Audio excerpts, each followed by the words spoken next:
দুবার Covid negative আসার পরও রোগ হাসপাতাল আগুনে মৃত ৫ জনের মধ্যে ২ জনেরই ছিল করোনা মুক্তির সনদ। ৩০ মের পর বাড়ছে না সাধারণ ছুটি, বয়স্ক ও অন্তঃসত্ত্বা ছাড়া বাকিদের করতে হবে অফিস। সীমিত আকারে চলবে গণপরিবহন, আজই প্রজ্ঞাপন জারি। দেশে করোনায় বুধবার শিশুসহ ২২ জনের মৃত্যু, মৃতের সংখ্যা বেড়ে ৫৪৪। ৮,০০০-এর বেশি নমুনা পরীক্ষায় শনাক্ত ১৫৪১। দেশেই তৈরি হচ্ছে কোভিড-১৯-এর নমুনা সংগ্রহে ভিটিএম কিট। আমদানি করা কিটের তুলনায় খরচ অর্ধেক, অনুমোদন দিয়েছে স্বাস্থ্য অধিদপ্তর।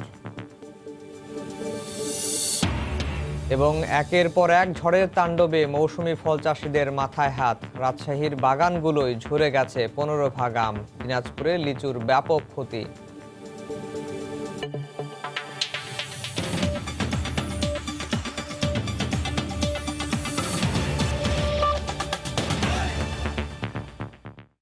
বাংলা সময়ের সঙ্গে আছি আমি আফজাল হোসেন। দুবার কোভিড নেগেটিভ আসার পরও রোগীকে করোনা ইউনিটে রাখে ইউনাইটেড হাসপাতাল। আগুনে মৃত ৫ জনের মধ্যে ২ জনেরই ছিল করোনা মুক্তির সনদও। হাসপাতালটিতে করোনা চিকিৎসা নিয়ে প্রশ্ন তুলেছেন মৃতদের স্বজনেরা। বিবৃতিতে দুঃখ প্রকাশেই দায় সেরেছে ইউনাইটেড কর্তৃপক্ষ। তদন্তে ৪ সদস্যের কমিটি গঠন করেছে ফায়ার সার্ভিস। বুধবার রাত ১০টার কিছু আগে হঠাৎই আগুন ধরে যায় রাজধানীর ইউনাইটেড হাসপাতালের করোনা আইসোলেশন ইউনিটে। হঠাৎ করে দেখি অনেক চিল্লে চিল্লে আওয়াজ এবং গিয়ে দেখি যে দাও দাও করে যে ইউনাইটেড হাসপাতালের যেই উইংটা করোনা ইউনিটের জন্য বরাদ্দ আছে ঠিক ওই জায়গায় আগুনটা লেগেছে। ৯টা ২০ আগুনটা লাগছে, ফায়ার সার্ভিস আসছে আপনার 10টা 20-এ।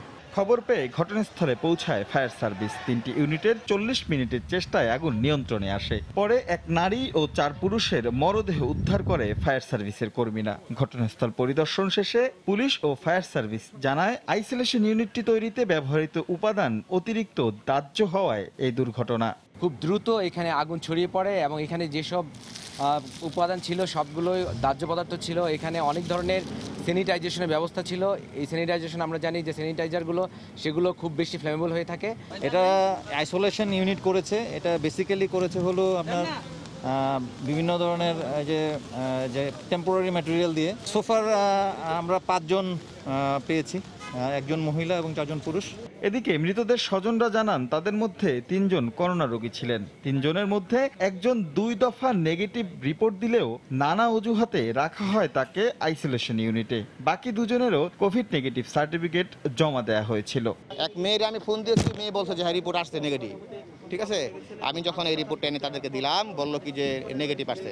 এখন আমার কথা হলো 2টা নেগেটিভ আসার পরও আমার বাবার আইসিইউতে নেবে না, কিন্তু 4-5 দিন এখানে রেখে কথা ছিল। 2টা স্যাম্পল যেটা নিয়েছে দুটোটাই নেগেটিভ আসছে। তখনও তারা বলেছিল ছেড়ে দিবে, তারপর আবার তারা ছেড়ে দিচ্ছি করতেছিল। ঈদের আগের দিনও বলেছিল তারা আরেকটা রিপোর্ট দেখবে, 3টা রিপোর্ট তারা দেখবে। তা আমরা বলেছি ঠিক আছে দেখুক, কিন্তু তারপরে তারা শুধু বলে যে টাকা ইয়ে করেন। অগ্নি নির্বাপন ও চিকিৎসা ব্যবস্থা সহ নানা বিষয়ে হাসপাতাল কর্তৃপক্ষ ভুল তথ্য দিচ্ছে বলেও অভিযোগ স্বজনদের। একটি দুর্ঘটনা যেন জন্ম দিয়েছে অনেকগুলো প্রশ্নের, আর সেই প্রশ্নের উত্তরের সমীকরণ মিলাতে দরকার হাসপাতাল কর্তৃপক্ষকে।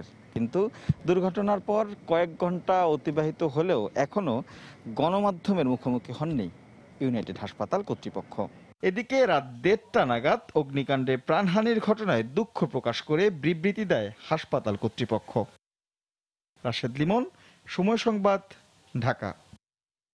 ৩০ মের পর সাধারণ ছুটি আর বাড়ছে না, সীমিত আকারে চালু হচ্ছে গণপরিবহনও। তবে কঠোরভাবে স্বাস্থ্যবিধি মানতে হবে বলে জানিয়েছেন জনপ্রশাসন প্রতিমন্ত্রী ফরহাদ হোসেন। আজ নতুন নির্দেশনা দিয়ে প্রজ্ঞাপন জারি করা হবে। এছাড়া ১৫ জুন পর্যন্ত বয়স্ক ও অন্তঃসত্ত্বা নারী ছাড়া সবাইকে অফিস করতে হবে। প্রতিমন্ত্রী আরও বলেন, দেশের অর্থনৈতিক কর্মকাণ্ড চালু রাখতেই স্বাস্থ্যবিধি মেনে কাজে যোগ দেওয়ার বিষয়ে সিদ্ধান্ত নেওয়া হয়েছে। তবে ১৫ জুন পর্যন্ত দেশের শিক্ষা প্রতিষ্ঠান বন্ধ থাকবে বলে জানানো হয়েছে। দেশে করোনা সংক্রমণের পর ২৬শে মার্চ থেকে ৬ দফায় বাড়ানো হয় সাধারণ ছুটি। ছুটি বাড়বে না, ছুটি সীমিত হচ্ছে। আমরা প্রজ্ঞাপনটি কিছুক্ষণ আগে পেলাম, মাননীয় প্রধানমন্ত্রীর স্বাক্ষর করা। নাগরিক জীবনের সুরক্ষার জন্য স্বাস্থ্যবিধি মেনে চলতে হবে। আগের নিয়মেই 8টা থেকে সকাল 6টা পর্যন্ত এই যে নিষেধাজ্ঞাটা, মানুষের চলাচলের ব্যাপারে নিষেধাজ্ঞা, এটা অব্যাহত থাকবে। শিক্ষা প্রতিষ্ঠান বন্ধ থাকবে, 15 তারিখ পর্যন্ত বন্ধ থাকবে। মানে এই নিষেধাজ্ঞা চলাকালীন সময় বয়স্ক লোকজন অফিসে যাবে না, অসুস্থ লোকজন যাবে না, সন্তান সম্ভব নারী অফিসে যাবে। বিমান কর্তৃপক্ষ নিজ ব্যবস্থাপনায় বিমান চালাতে পারবেন স্বাস্থ্যবিধি অনুযায়ী। করোনা প্রসঙ্গ, দেশে করোনায় সবশেষ 24 ঘন্টায় আরও 22 জনের মৃত্যু হয়েছে। গতকালও এক শিশু মারা গেছেন। এ নিয়ে মৃতের সংখ্যা বেড়ে দাঁড়ালো 544 জনে। এছাড়া 8015 জনের নমুনা পরীক্ষায় শনাক্ত হয়েছেন 1541 জন, সুস্থ হয়েছেন 346 জন। স্বাস্থ্য অধিদপ্তরের নিয়মিত বুলেটিনে এসব তথ্য জানানো হয়। আবারও গুরুত্ব দেওয়া হয় মাস্ক পরা এবং হাত ধোয়ার উপর। 48টি কেন্দ্রই খোলা, তবু ঈদের ছুটিতে কম ছিল নমুনা পরীক্ষার সংখ্যা। তবে আগের দিনের তুলনায় নমুনা পরীক্ষা বেড়েছে 3000-এর বেশি। নতুন করে শনাক্ত হয়েছেন প্রায় 1500 মানুষ। তবে শেষ 24 ঘন্টাতেও 10 বছরের নিচে এক শিশুসহ মারা গেছেন 22 জন। এদের মধ্যে ঢাকা ও চট্টগ্রাম বিভাগে 10 জন করে, বাকি 2 জন সিলেট বিভাগের। গত 24 ঘন্টায় নমুনা সংগৃহীত হয়েছে 7843টি এবং পরীক্ষা করা হয়েছে আগের দিনের নমুনা সহ 8015টি। যা পরীক্ষা করা হয়েছে তাতে শনাক্ত হয়েছে 1541 জন এবং এ পর্যন্ত শনাক্ত 38292 জন। আজ 27 মে শনাক্তের হার 19.22 এবং আজকে মৃত্যুবরণ করেছেন 22 জন। এ পর্যন্ত মৃত্যুবরণ করলেন 544 জন। দেশে করোনা শনাক্তের 81তম দিনে এসেও সুস্থতার হার 20% রোগীর, আর মৃতের হার 1.42%। গত 24 ঘন্টায় সুস্থ হয়েছেন 346 জন এবং এ পর্যন্ত সুস্থ হয়েছেন 7925 জন। শনাক্ত বিবেচনায় সুস্থতার হার 20.70%। ব্রিফিংয়ে জানানো হয়, দেশে এ পর্যন্ত 2,66,456 জনের নমুনা পরীক্ষা হয়েছে। এ পর্যন্ত ছাড় পেয়েছেন 2380 জন। এহসান জুয়েল, সময় সংবাদ, ঢাকা। করোনার সবশেষ পরিস্থিতি নিয়ে স্বাস্থ্য অধিদপ্তরের গতকালকের বুলেটিনের বিশ্লেষণ করেছেন রিপোর্টার মাহমুদ রাকিব। শুরুতেই গত 24 ঘন্টার যে সার্বিক চিত্র, আমরা সেটি একটু দেখে আসব। আমরা এখানে দেখতে পাচ্ছি গত 24 ঘন্টায় দেশে মোট নমুনা সংগ্রহ হয়েছিল 8015 জনের শরীর থেকে। এর মধ্যে মোট আক্রান্ত হয়েছেন 1541 জন। নতুন করে আরও 22 জনের মৃত্যু হয়েছে এবং এ নিয়ে দেশে মোট 544 জন মারা গেলেন। গত 24 ঘন্টায় নতুন করে সুস্থ হয়েছেন 346 জন। এরপরে যাব ধীরে ধীরে গত 7 দিনে যে বাংলাদেশে করোনায় যে শনাক্তের চিত্র। 27 মে 8015 জনের মধ্যে পরীক্ষা চালিয়ে 1541 জনের মধ্যে করোনা শনাক্ত করা হয়েছে। অর্থাৎ প্রতি 100 জনে 19.22% মানুষের দেহে করোনা শনাক্ত হলো, যারা নমুনা সংগ্রহ করা হয়েছে। সবচেয়ে বেশি কিন্তু হয়েছিল এটি গত কাল, অর্থাৎ সেখানে ছিল প্রতি 100 জনে 21.50% করে। প্রতি 100 জনে 21 থেকে 24 তারিখ পর্যন্ত 17 জন করে শনাক্ত হচ্ছিল, যাদের কাছ থেকে নমুনা সংগ্রহ করা হয়েছে। গত 24 ঘন্টায় 22 জন মারা যাওয়ার মধ্যে 20 জনই পুরুষ, 2 জন ছিলেন নারী। এর মধ্যে কিন্তু 51 থেকে 60 বছরের মধ্যে মারা গিয়েছে সবচেয়ে বেশি 7 জন, এবং একইভাবে 61 থেকে 70 মারা গিয়েছে 7 জন। দক্ষিণ এশিয়ার যে 8টি দেশ রয়েছে সেখানে আসলে কি পরিমাণ এখন পর্যন্ত করোনা শনাক্ত হয়েছে এবং এদের মধ্যে মারা গিয়েছেন কি পরিমাণ। ভারতে এখন পর্যন্ত শনাক্ত হয়েছে 1,50,793 জনের শরীর এবং এদের মধ্যে মারা গিয়েছে 4,344 জন। এর পরেই রয়েছে পাকিস্তান, সেখানে এখন পর্যন্ত শনাক্ত হচ্ছে 59,151 জনের দেহে করোনা এবং সেখানে এখন পর্যন্ত মারা গিয়েছেন 1225 জন। এর পরেই রয়েছে বাংলাদেশ। তবে সবচেয়ে কিন্তু আমরা যদি বলি কম, ভুটানে কিন্তু এখন পর্যন্ত কেউই মারা যাননি, সেখানে মাত্র 27 জনের দেহে এ পর্যন্ত করোনা কিন্তু তাদের দেহে পাওয়া গিয়েছে। এখন সবচেয়ে বেশি সচেতনতা দরকার, তাহলে কিন্তু করোনা শনাক্ত কিংবা মৃতের হার কমানো সম্ভব হবে। তো এই ছিল আজকের বিশ্লেষণে। বাংলার সময়ে আরো থাকছে। ঘূর্ণিঝড় আম্পানে সুন্দরবনে নোনা পানি ঢুকে হুমকির মুখে জীববৈচিত্র্য। কৌশলগত সমীক্ষার তাগিদ, অর্থ বরাদ্দ পেলেই কাজ শুরু, জানালো বন বিভাগ।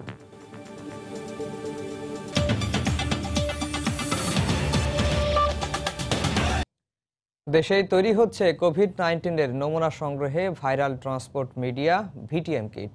বিজ্ঞান ও প্রযুক্তি মন্ত্রণালয়ের গবেষণা প্রতিষ্ঠান DRICM এর তৈরি কিটে আমদানি করা কিটের তুলনায় খরচ পড়বে অর্ধেক।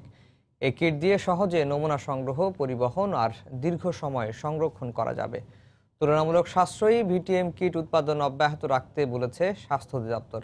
রিপোর্ট ফারুক ভুঁইয়া রবিনের। লবণ, প্রোটিন আর অ্যান্টিবায়োটিকের সমন্বয়ে তৈরি বিশেষ এক দ্রবণ ভাইরাল ট্রান্সপোর্ট মিডিয়া বা ভিটিএম। করোনা ভাইরাসের নমুনা সংগ্রহের এই মিশ্রণ দেশেই তৈরিতে ব্যস্ত একদল গবেষক। গবেষণায় অনুসরণ করা হচ্ছে বিশ্ব স্বাস্থ্য সংস্থা আর যুক্তরাষ্ট্রের সেন্টার ফর ডিজিজ কন্ট্রোল CDCর গাইডলাইন। কোভিড-19 সংক্রমণের প্রকৃত চিত্র জানতে প্রয়োজন অধিক হারে নমুনা পরীক্ষা। দেশে করোনা আক্রান্ত শনাক্ত হওয়ার পর মার্চের মাঝামাঝিতে ভিটিএম তৈরিতে শুরু হয় বিজ্ঞান বিষয়ক সরকারি গবেষণাগার DRICM এর গবেষণা। নমুনা সংগ্রহে প্রতিষ্ঠানটির কিট ব্যবহার করতে সম্প্রতি মিলেছে স্বাস্থ্য অধিদপ্তরের আনুষ্ঠানিক সাই। আমাদের বিজ্ঞানীরা কাজ করেছেন, তাদের অবশ্যই আমরা ক্রেডিট দিব। আমদানির চেয়ে এখানে আমাদের খরচ অনেক কম পড়বে, এটা তো একটা অনেক বড় প্লাস পয়েন্ট। প্রোডাকশন অব্যাহত রাখতে বলেছি, আমাদের দরকার মতো আমরা নিব। আমাদের তো আগেরও আছে, তাই না? গবেষণা দলের দাবি, ভিটিএম কিটের মাধ্যমে সম্ভব হবে তুলনামূলক সহজ ও সুরক্ষিত উপায়ে নমুনা সংগ্রহ আর পরিবহন। সঠিক মান ধরে রেখে 4 ডিগ্রি তাপমাত্রায় নমুনা রাখা যাবে 3 দিন পর্যন্ত। ফলে এড়ানো যাবে নমুনা বাতিল হওয়ার ঝুঁকিও। এই ভায়ালটা এমনভাবে দিয়েছে যে যারা ল্যাবে কাজ করে মাইক্রোপিপেটে যে টিপস লাগানো থাকে, যাতে সেই টিপস পর্যন্তই তার ভায়ালটা পর্যন্ত যায়, যাতে কন্টামিনেশন না হয়। একটা রোগী যে তার জিহ্বাটাকে একটু ডিপ্রেস করে নিয়ে আমরা সোয়াবটা সহজে নিতে পারি, আমরা সেটা রাখার চেষ্টা করেছি, সেই টাং ডিপ্রেসার দিয়েছি। DRICM বলছে, বর্তমানে আমদানি করা কিটের দাম যেখানে 400 থেকে 450 টাকা, সেখানে 200 থেকে 250 টাকার মধ্যে সরবরাহ করা যাবে ভিটিএম কিট। আর প্রাথমিক পর্যায়ে উৎপাদন সম্ভব দৈনিক 5000 কিট। স্বাস্থ্য অধিদপ্তর ওনারা যদি মনে করেন যে হ্যাঁ আমাদের চাহিদা আরো বেশি, দেন সেক্ষেত্রে আমরা আমাদের সক্ষমতা বা আমাদের এই ক্যাপাসিটি এক্সটেন্ড করতে পারবো। যখন স্কেলটা আরো বাড়বে, এই খরচটা আরো কমে আসবে। প্রাথমিকভাবে সোমবার বিনামূল্যে 5000 ভিটিএম কিট স্বাস্থ্য অধিদপ্তরে পাঠিয়েছে DRICM। দেশে কোভিড যুদ্ধে নতুন মাত্রা যোগ করল নমুনা সংগ্রহের জন্য ভিটিএম কিট তৈরি। সংশ্লিষ্টরা বলছেন, তুলনামূলক সহজ আর নিরাপদ উপায়ে নমুনা সংগ্রহ ও সংরক্ষণের ক্ষেত্রে ভূমিকা রাখবে এই কিট। পাশাপাশি কমাবে বিদেশ থেকে আমদানি নির্ভরতাও। ফারুক ভুঁইয়া রবিন, সময় সংবাদ, ঢাকা। সব হাসপাতালে কোভিড রোগীদের চিকিৎসা করতে স্বাস্থ্য মন্ত্রণালয়ের নির্দেশকে স্বাগত জানিয়েছে বাংলাদেশ প্রাইভেট ক্লিনিক, হাসপাতাল and diagnostic centre owner association. তবে একই হাসপাতালে কোভিড ও অন্য রোগীদের চিকিৎসা করা হলে জটিল রোগে আক্রান্তরা ঝুঁকিতে পড়বে এমন যুক্তি দেখিয়ে সিদ্ধান্তের বিষয়ে আপত্তি জানিয়েছে বাংলাদেশ প্রাইভেট মেডিকেল কলেজ হাসপাতাল অ্যাসোসিয়েশন। এদিকে নির্দেশ না মানলে আইনি ব্যবস্থার হুঁশিয়ারি দিয়েছে স্বাস্থ্য মন্ত্রণালয়। 24 মে 50-এর বেশি শয্যা থাকা সব হাসপাতাল, ক্লিনিকে কোভিড-19 রোগীদের চিকিৎসা করার নির্দেশ জারির আগ পর্যন্ত সারা দেশে 97টি সরকারি ও বেসরকারি হাসপাতালে করোনা সেবা চলছিল। এসব হাসপাতালে সাধারণ শয্যা সংখ্যা 13,964টি এবং আইসিইউ শয্যা 399টি। জ্যামিতিক হারে বাড়তে থাকা করোনা ভাইরাস সংক্রমিতদের চিকিৎসা সেবা সারা দেশে ছড়িয়ে দেওয়ার বিকল্প দেখছে না স্বাস্থ্য মন্ত্রণালয়। দেশের কোনো অঞ্চলেই কোনো কোভিড পেশেন্ট যেন বিনা চিকিৎসায় না থাকে। যারা হাসপাতালে যাবে তাদেরকে নিকটস্থ যে সক্ষম হাসপাতাল সেগুলোকে যেন তারা নেয়। যখন পেশেন্ট বাড়বে তখন তাদেরকে ওই ইউনিটে বেডের পরিধিও বাড়াতে হবে। স্বাস্থ্য অধিদপ্তরের এই নির্দেশ যদি বাস্তবায়িত হয়, তবে কোভিড রোগীদের জন্য উন্মুক্ত হবে বেসরকারি হাসপাতালের প্রায় 90,000 সাধারণ এবং 700-র মতো আইসিইউ শয্যা। আরও যোগ হবে সরকারি হাসপাতালের প্রায় 40,000 সাধারণ এবং 200-র মতো আইসিইউ শয্যা। বাংলাদেশ প্রাইভেট ক্লিনিক, হাসপাতাল and diagnostic centre owner association এরই মধ্যে সরকারের নির্দেশ বাস্তবায়নের উদ্যোগ নিয়েছে। 50 শয্যা বিশিষ্ট হাসপাতাল, ক্লিনিকের ঊর্ধ্বে আছে প্রায় 300 এবং সকলেই একমত। সো আমরা একটা বড় সংখ্যক, কম হলো 10,000 বেড, 10,000 রোগীর চিকিৎসা আমরা একসঙ্গে একদিনে দিতে পারবো সমস্ত বাংলাদেশে। তবে প্রাইভেট মেডিকেল কলেজ হাসপাতাল অ্যাসোসিয়েশন মনে করে এই সিদ্ধান্ত জটিল রোগীদের জন্য বিপর্যয় ডেকে আনবে। যদি একই হাসপাতালে, যেখানে আপনার হার্টের পেশেন্ট, যেখানে লাংয়ের পেশেন্ট, যেখানে কিডনির পেশেন্ট, যেখানে ক্যান্সারের পেশেন্ট, এইরকম জটিল রোগীরা রয়েছেন, সেইখানে যদি ধরেন কোভিড পেশেন্টও ভর্তি হয়, কোনোভাবে যদি এটা স্প্রেড হয় এটা হবে বিপজ্জনক। এদিকে নির্দেশ না মানলে হাসপাতালের নিবন্ধন বাতিলের হুঁশিয়ারি দিয়েছে স্বাস্থ্য মন্ত্রণালয়। পরীক্ষা করে দেখবো যে সক্ষমতা থাকা সত্ত্বে কারা কারা সেটাকে ডিজ অবে করলো, সেটার অবশ্যই তালিকা হবে এবং তারপরে প্রয়োজনীয় আইনানুগ ব্যবস্থা নেওয়া হবে। কারণ হাসপাতালগুলোকে যখন লাইসেন্স দেওয়া হয় এবং প্রতি বছর কিন্তু রিনিউ করা হয়, সেক্ষেত্রে গভর্নমেন্ট অবশ্যই বিষয়টা আইনানুগ ভাবে বিবেচনা করবে। এর আগে প্রতিবাদের মুখে হাসপাতালে না যাওয়া চিকিৎসকদের রেজিস্ট্রেশন বাতিলের সিদ্ধান্ত থেকে সরে এসেছিল স্বাস্থ্য মন্ত্রণালয়। ওমর ফারুক, সময় সংবাদ, ঢাকা। দেশের বেশ কয়েকটি জেলায় গতকাল কালবৈশাখী ঝড় ও ভারী বৃষ্টিতে ঘরবাড়ি, ফসলের জমি এবং আমলিচুর ব্যাপক ক্ষতি হয়েছে। এতে চরম বিপাকে পড়েছেন এসব এলাকার মানুষ। জয়পুরহাটে দেয়াল ধসে একই পরিবারের ৩ জন এবং নারায়ণগঞ্জে বিদ্যুৎ স্পৃষ্ট হয়ে 2 শিশুসহ সারা দেশে মোট 8 জনের মৃত্যু হয়েছে।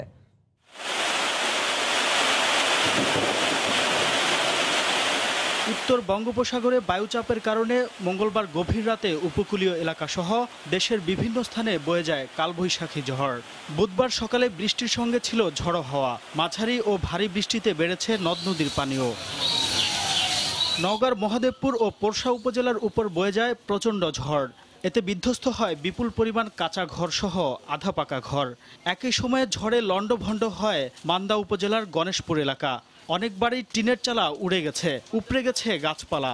আমপানের পর 2 দফায় ঝড়ে ফসলের ক্ষতি নিয়ে বিপাকে কৃষকেরা। ঘর বাড়ি পড়ে টিন টান উড়ে নিয়ে গেছে, বেড়া বেড়া ভেঙে গেছে, টিন উড়া চলে গেছিল। আবার নিয়ে এসেলেন, বান্দা চান্দা করা হয়েছে, মেলা ধান চাউল নষ্ট হয়ে গেছে। পাহাড়ি ঢল ও ভারী বৃষ্টিতে সুনামগঞ্জে বাড়ছে নদ নদীর পানি। জেলার সুরমা নদীর পানি প্রবাহিত হচ্ছে বিপদসীমার উপরে, অন্য নদীর পানিও ছুঁই ছুঁই। এদিকে ভারী বৃষ্টি ও ঝড়ো হওয়ায় রাজশাহী বিভাগের বিভিন্ন জেলায় আম পড়ে গেছে। আমপানের পর 2 দফায় এমন ক্ষতিতে দিশেহারা বাগান মালিকরা। দিনাজপুর সহ উত্তরাঞ্চলের লিচু বাগানের ব্যাপক ক্ষতি হয়। আবু নোমান, সময় সংবাদ। পদ্মায় পানি বাড়ায় পাটুরিয়া দৌলতদিয়া নৌ রুটে ফেরি চলাচল ব্যাহত হচ্ছে। এই মুহূর্তে মানিকগঞ্জের পাটুরিয়া ঘাটে আছেন রিপোর্টার মোহাম্মদ ইউসুফ আলী। সরাসরি চলে যাচ্ছি তার কাছে। ইউসুফ। হ্যালো।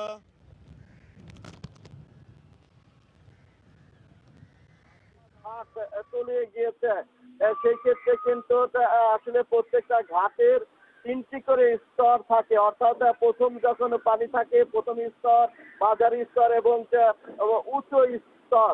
সেই ক্ষেত্রে কিন্তু নিচু যে স্তরটা রয়েছে পল্টনের, সেই স্তরে কিন্তু পানি উঠে যাওয়া বিআইডব্লিউটিসি কর্তৃপক্ষ কিন্তু দ্বিতীয় স্তর অর্থাৎ মাঝারি স্তরে পল্টনের যে র্যাম রয়েছে তাতে কিন্তু সরানোর চেষ্টা করছে।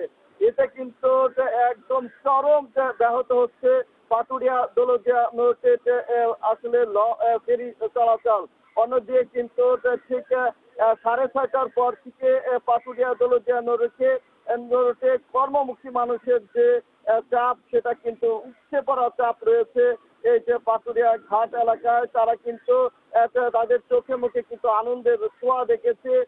আসলে তারা সঙ্গে সাথে ঈদ করে যে তারা কর্মমুখী হচ্ছে। তারা বলছে আসলে যে দ্বিতীয় আমরা ঘাটে এসেছি, ঘাটটা পার হতে কিন্তু তাদের অনেক সময় লাগছে। কারণ হচ্ছে নদীতে যে স্রোতও কিন্তু বৃদ্ধি পেয়েছে, যার জন্য স্রোতের বিপরীতে কিন্তু বড় ফেরিগুলো চলাচলেও কিন্তু অনেক ব্যাহত হচ্ছে।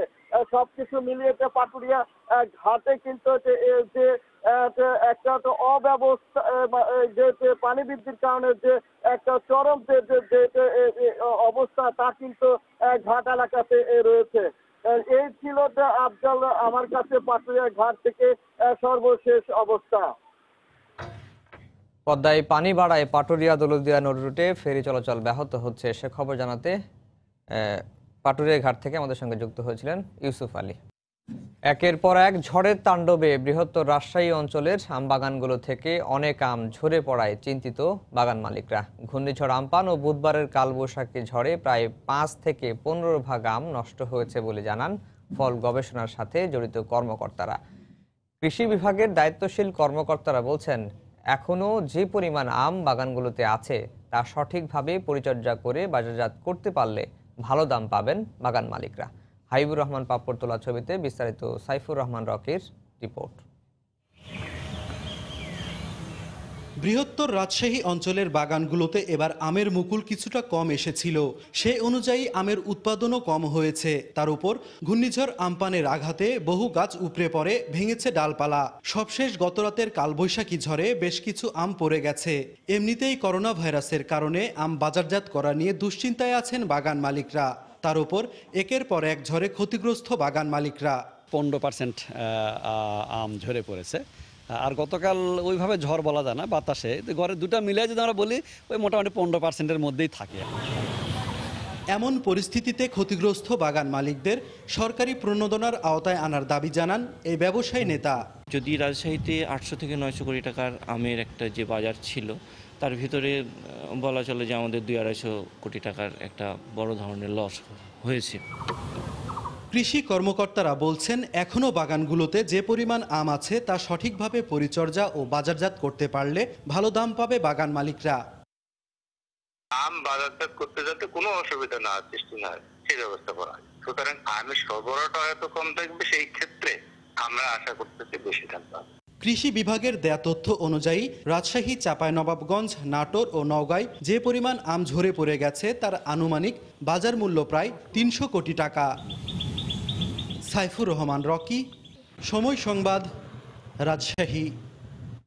এদিকে ঘূর্ণিঝড় আম্পানের ক্ষত কাটতে না কাটতেই ভারী বৃষ্টি আর ঝোড়ো হাওয়ায় দিনাজপুরের লিচুর ব্যাপক ক্ষতি হয়েছে। গাছ উপড়ে পড়ায় সঙ্গে অনেক বাগানে ভেঙে গেছে ডালপালাও। কৃষি বিভাগ বলছে, শুধু বুধবারের ঝড়ে নষ্ট হয়েছে 7% লিচু। এ অবস্থায় লোকসানের সংখ্যা বাড়ছে বাগান মালিকদের। যদিও ক্ষতিগ্রস্তদের পাশে দাঁড়ানোর আশ্বাস দিয়েছে কৃষি অধিদপ্তর। গোলাম নবী দুলালের পাঠানো তথ্য ও মঞ্জিদ আলম শিমুলের ছবি নিয়ে রিপোর্ট। ঘূর্ণিঝড় আম্পানে উপকূলীয় জেলার পাশাপাশি তাণ্ডব চালায় উত্তরের জেলা দিনাজপুরের লিচু বাগানেও। অনেক এলাকায় উপড়ে পড়ে গাছ। সে ক্ষতি নিয়ে দুশ্চিন্তায় থাকার এক সপ্তাহের মধ্যেই মঙ্গলবার মধ্যরাত ও বুধবার সকালে বয়ে যায় কালবৈশাখী ঝড়। ভারী বৃষ্টি ও ঝড়ো হাওয়ায় সদর উপজেলার 5টি ইউনিয়ন, বিরল উপজেলার 4টি ইউনিয়ন এবং চিরির বন্দরের বেশ কিছু লিচু বাগানে ব্যাপক ক্ষতি হয়। উপড়ে পড়ার সঙ্গে ভেঙেছে ডালপালাও। একের পর এক ক্ষত ভাবিয়ে তুলছে লিচু বাগানীদের। প্রায় লক্ষাধিক টাকার আমার ক্ষয়ক্ষতি হয়ে গেছে এবারে। সবচেয়ে বেশি ক্ষতি হয়েছে ফলমূলের। সরকার যদি একটু বিশেষ দৃষ্টিভাবে দেখে, সুদৃষ্টি দেয়, তাহলে হয়তো এই বাগান চাষি বা ফল চাষিগুলো রক্ষা পেতে পারে। এই অবস্থায় ক্ষতিগ্রস্তদের তালিকা তৈরির কাজ শুরু করেছে কৃষি সম্প্রসারণ অধিদপ্তর। 7.5 কোটি টাকার মতো আমাদের ক্ষতি হয়ে গেছে। তাদের তালিকা অনুযায়ী আমরা প্রণোদনার ব্যবস্থা করব। জেলার 6000 হেক্টর বাগানের জমিতে 5 উপজেলায় ক্ষতিগ্রস্ত হয়েছে 350 হেক্টরের লিচু। সময় সংবাদ, দিনাজপুর। প্রাকৃতিক দুর্যোগে বরাবরই ঢাল হয়ে দেশকে আগলে রাখে সুন্দরবন। ঘূর্ণিঝড় আম্পানের আঘাতে গাছপালার পাশাপাশি ভেঙেছে বিভিন্ন স্থাপনা ও বন্যপ্রাণী প্রজনন কেন্দ্রের অবকাঠামো। একই সঙ্গে নোনা পানি ঢুকে পড়ায় হুমকির মুখে বন্যপ্রাণী। এই অবস্থায় অর্থ বরাদ্দ পেলেই অবকাঠামো সংস্কারের উদ্যোগ নেওয়ার কথা জানিয়েছে বন বিভাগ। বাগেরহাট থেকে আলী আকবর টুটুলের তথ্য ছবিতে রিপোর্ট।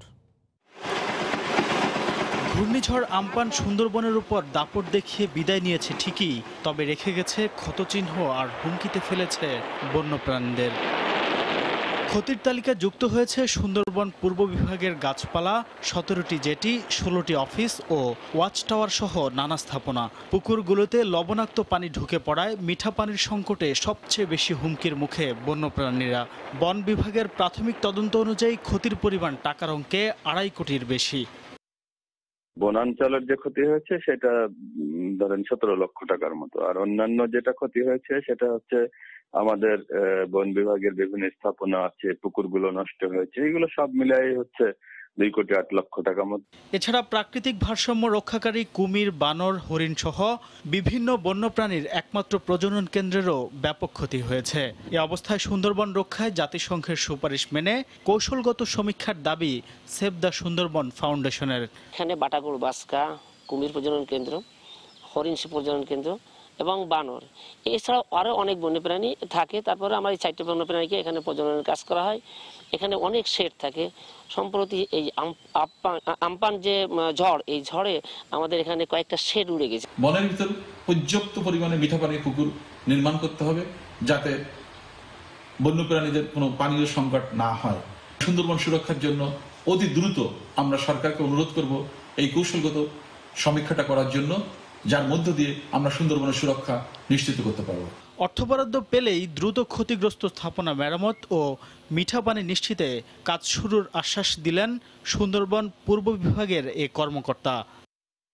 তদন্ত কমিটি যে ক্ষয়ক্ষতির হিসাব দিয়েছে আমাদের কাছে, সেখানে আমরা ওই অনুযায়ী আমরা উদ্যোগ কর্তৃপক্ষের কাছে অর্থ বরাদ্দ চাইয়া চিঠি পাঠিয়েছি। আমরা অর্থ বরাদ্দ পাওয়ার পরে আমরা এগুলো মেরামত করার ব্যবস্থা গ্রহণ করব এবং সাথে সাথে আমাদের যে পুকুরগুলো আছে এগুলো আমরা সংস্কার করব। আমপানের তাণ্ডবে সুন্দরবন পূর্ব ও পশ্চিম বিভাগে 12,500 গাছপালা ভেঙে গেছে। সময় সংবাদ, বাগেরহাট। করোনায় দেশের শিল্প ও সেবা খাতের চরম বিপর্যস্ত অবস্থায় ভরসা কৃষি খাত। বড় মৌসুমে বাম্পার ফলন দিচ্ছে খাদ্য নিরাপত্তা। একই সাথে ইন্দোনেশিয়াকে টপকে বিশ্বের তৃতীয় চাল উৎপাদকের মর্যাদাও পেতে যাচ্ছে বাংলাদেশ। অথচ এসব সাফল্যের দাবিদার কৃষকরা পান না ফসলের ন্যায্য মূল্য। ভোগান্তি রয়েছে কৃষি ঋণ বা প্রণোদনা পেতে। অর্থ ছাড়ের দীর্ঘসূত্রিতায় গতি পাচ্ছে না কৃষির প্রযুক্তিগত উন্নয়ন কার্যক্রম। এসব সমস্যা সমাধানে বাজেটে অর্থ বরাদ্দের পাশাপাশি কার্যকর পদক্ষেপ নেওয়ার দাবি খাত সংশ্লিষ্টদের। শুভ খানের রিপোর্ট। প্রাণঘাতী করোনায় বিশ্ব এখন খাদ্য সংকটের আশঙ্কায়। সেই সময় বড় উৎপাদন নির্ভর রাখছে বাংলাদেশকে। শুধু তাই নয়, মার্কিন কৃষি বিভাগ বলছে এবছর 3,60,00,000 টন উৎপাদন নিয়ে ইন্দোনেশিয়াকে টপকে বিশ্বের তৃতীয় চাল উৎপাদক হতে যাচ্ছে বাংলাদেশ। করোনায় কৃষিকে গুরুত্ব দিয়ে 28,500 কোটি টাকার ঋণ ও প্রণোদনা বরাদ্দ দিয়েছে সরকার। তবে ঋণ পেতে কৃষককে জমির দলিল এবং ভূমিহীন বর্গা চাষিকে দেখাতে হবে চুক্তিপত্র। গুদাম সংকটে বড় মৌসুমে মাত্র 20 লাখ টন ধান চাল কিনবে সরকার। এ অবস্থায় ভর্তুকি দিয়ে কৃষককে প্রতিটি গ্রাম, পাড়া, মহল্লায় শস্য সংরক্ষণাগার নির্মাণে উদ্বুদ্ধ করার পরামর্শ কৃষিবিদদের। বর্গা চাষি এবং অন্যান্য চাষির সুনির্দিষ্ট সংজ্ঞায়িত এবং নিবন্ধিত করে তারপর উদ্যোগ নিতে হবে যে এই টাকাটা কিভাবে দেওয়া হবে। এবার হাওর এলাকায় ধান কাটায় কৃষককে স্বস্তি দিয়েছে কম্বাইন হারভেস্টার। অথচ 2019-20 অর্থ বছরে প্রায় 9 মাস কৃষি যান্ত্রিকীকরণে অর্থায়ন বন্ধ ছিল। যেসব মেশিন বাংলাদেশে ব্যবহার হয় তাদের দাম প্রায় 30 লাখ টাকার কাছাকাছি। ভর্তুকির পরও একটা বড় অংশ থেকে যায়, যেগুলো প্রাইভেট কোম্পানি থেকে আমরা এগুলিতে অর্থায়ন করি। কৃষকের আসলে অ্যাক্সেস টু লোন থাকা উচিত। বাজেটে কৃষি খাতে বরাদ্দের সিংহভাগ ব্যয় হয় সার তেল বীজের ভর্তুকিতে। যান্ত্রিকীকরণের ক্ষেত্রে আমাদের একটা প্রকল্প থাকবে, যেটা 3,200 কোটি টাকার একটা প্রকল্প আমরা আশা করি পাবো। বরাদ্দকৃত অর্থ ব্যয় যাতে দুর্নীতি না হয় সেদিকে কঠোর নজরদারির পরামর্শ কৃষি খাত সংশ্লিষ্টদের। শুভ খান, সময় সংবাদ, ঢাকা। সাধারণ মানুষের অসচেতনতার পাশাপাশি আইন শৃঙ্খলা বাহিনীর শিথিল অবস্থানের কারণেই বন্দরনগরী চট্টগ্রামে করোনা মহামারী রূপ নিয়েছে বলে অভিযোগ করেছেন নাগরিক সমাজ। বিশেষ করে ঈদের আগে পুরো নগরীতেই কোনো বিধিনিষেধ মানা হয়নি, আর এ সময়ে সবচেয়ে বেশি সংক্রমণ হয়েছে। এ অবস্থায় অঘোষিত লকডাউন শিথিল করা সত্ত্বেও ভয়ঙ্কর পরিস্থিতি এড়াতে আগামী কয়েকদিন প্রশাসনকে কঠোর অবস্থানে যাওয়ার তাগিদ তাদের। বিস্তারিত জানাচ্ছেন কমল দে। করোনা ভাইরাস সংক্রমণের হটস্পট হিসেবে চট্টগ্রামে এখন সামাজিক সংক্রমণ আশঙ্কাজনক হারে বেড়ে চলেছে। কার কাছ থেকে সংক্রমিত হয়েছে তার কোনো খোঁজ নেওয়া হচ্ছে না। অথচ করোনা সংক্রমণের শুরুর দিকে চট্টগ্রাম ছিল সবচেয়ে নিরাপদ নগরী। নাগরিকরা ভাবছেন যে এটা পুলিশ প্রশাসনের কয়েকজন আক্রান্ত হওয়ার কারণে কিংবা আন্তরিকতার ক্ষেত্রে ঘাটতির কারণে এরকম ঘটছে। ওনারা কমিউনিটি ট্রান্সমিশনের ক্ষেত্রে যে ব্যবস্থা নিয়েছিলেন সেটা ঢিলেঢালা হয়ে গেছে। সামাজিক দূরত্ব নিশ্চিতের মাধ্যমে সংক্রমণ ঠেকাতে 26শে মার্চের পর মাঠে নামে পুলিশের পাশাপাশি সেনাবাহিনী। প্রথমে কঠোর অবস্থানে থাকলেও পরবর্তী তারা কিছুটা শিথিল করে দেয়। বিশেষ করে বেশ কজন পুলিশ সদস্য আক্রান্ত হওয়ার পর তারা অনেকটা মাঠ ছেড়ে যায়। মানুষগুলো যত্রতত্র জটলা পাকিয়েছে, তারা সেটাকে এমন ইজিলি নিয়েছে যে এটা বোধহয় আমাদের দেশ থেকে বোধহয় করোনা চলে গেছে, এলিমিনেটেড হয়ে গেছে। এই জিনিসটাই হয়তো আজকে এই ভুলের কারণেই চট্টগ্রামে এখন এই করোনা পরিস্থিতি এখন দিনে দিন বিস্তার লাভ করছে। ঈদের বন্ধ শুরু হওয়ার আগেই ফ্রি স্টেটের নগরীতে রূপ নেয় চট্টগ্রাম। রাস্তায় লোক কিংবা যানবাহন চলাচল ছিল পুরোপুরি স্বাভাবিক। প্রতিদিনই আশঙ্কাজনক হারে রোগী সংখ্যা বাড়তে থাকায় চিকিৎসকদেরও চরম হিমশিম খেতে হচ্ছে। আমাদের সাধ্যে যা কিছু আছে আমরা করতেছি, কিন্তু তারপরে এইভাবে যদি আপনারা নিজের পায়ে নিজেরাই কোড়াল মারেন, নিজেরাই যদি স্বাস্থ্যবিধি না মেনে চলেন, এইভাবে আক্রান্ত হতে থাকেন, তখন স্বাস্থ্য বিভাগের আর কিছু করার থাকবে না। তবে আগামী অন্তত 2 সপ্তাহ কঠোরভাবে স্বাস্থ্যবিধি মানা না হলে চট্টগ্রামের পরিস্থিতি ভয়াবহ রূপ নিতে পারে বলে শঙ্কা চিকিৎসকদের।